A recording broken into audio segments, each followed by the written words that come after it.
क्या आखिरकार जायशा की बेगुनाही का सबसे बड़ा राज खुलने वाला है, या फिर एक नई साजिश उसकी पूरी जिंदगी बदल देगी? आने वाले एपिसोड में ऐसा खुलासा होने वाला है जो हर किसी को हैरान कर देगा। नाजरीन, खुदा गवाह के आने वाले एपिसोड में कहानी एक बेहद जज्बाती और सस्पेंस से भरपूर मोड़ लेती है। एक तरफ सुफियान अपने वालिद की बात मानने की कोशिश करता है, लेकिन उसके दिल में बार बार यही सवाल उठता है कि कहीं उसने जायशा के साथ नाइंसाफी तो नहीं कर दी। रात को जब सभी लोग घर लौटते हैं तो पूरे घर में मायूसी और खामोशी छाई होती है, जबकि अस्पताल के बेड पर लेटा सुफियान हर पल सिर्फ जायशा को याद कर रहा होता है। वह खुद को समझाता है कि उसे उससे नफरत है, लेकिन दिल में दबी मोहब्बत उसे चैन से जीने नहीं देती। दूसरी तरफ जायशा भी पूरी रात रोते हुए गुजारती है। उसे लगता है कि अगर अब भी सच सामने नहीं आया तो वह हमेशा के लिए सुफियान को खो देगी। तभी आलिया एक बड़ा फैसला करती है। वह ठान लेती है कि अब उस शख्स को हर हाल में ढूंढ कर रहेगी जिसने झूठे सबूतों के जरिए जायशा की जिंदगी तबाह कर दी। उधर हामिद साहब भी ऐलान कर देते हैं कि इस मामले का फैसला अब ज्यादा देर तक नहीं चलेगा। इसी दौरान कहानी में एक ऐसा नया मोड़ आता है जो सबकी सोच बदल देता है।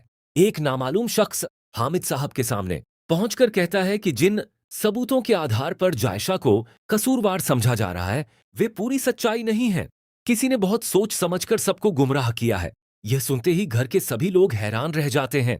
जब उससे पूरी हकीकत पूछी जाती है तो वह सिर्फ इतना कहता है कि फिलहाल वह सब कुछ नहीं बता सकता, लेकिन जायशा उतनी गुनहगार नहीं है जितना सब उसे समझ रहे हैं। यह बात सुनकर आलिया की आंखों में उम्मीद की नई किरण जाग उठती है, जबकि राफिया और अरसलान भी एक दूसरे को हैरत से देखने लगते हैं। दूसरी तरफ अस्पताल में बैठा सुफियान भी पहली बार अपनी सोच पर शक करने लगता है।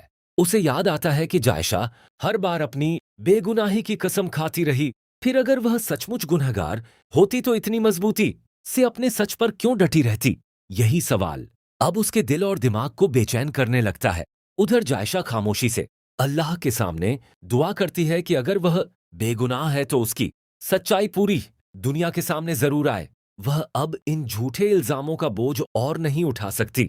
एपिसोड का अंत सबसे बड़े सस्पेंस पर होता है। एक रहस्यमयी शख्स के हाथ में कुछ बेहद अहम सबूत दिखाए जाते हैं, लेकिन यह नहीं बताया जाता कि वे सबूत किसके खिलाफ हैं। अब देखने वाली बात यह होगी कि क्या सच सामने आने के बाद सुफियान अपनी सबसे बड़ी गलती मान लेगा? क्या जायशा उसे माफ करेगी? और आखिर वह असली मुजरिम कौन है जिसने शुरू से यह पूरी साजिश रची? इन सभी सवालों के जवाब खुदा गवाह के अगले एपिसोड में मिलेंगे।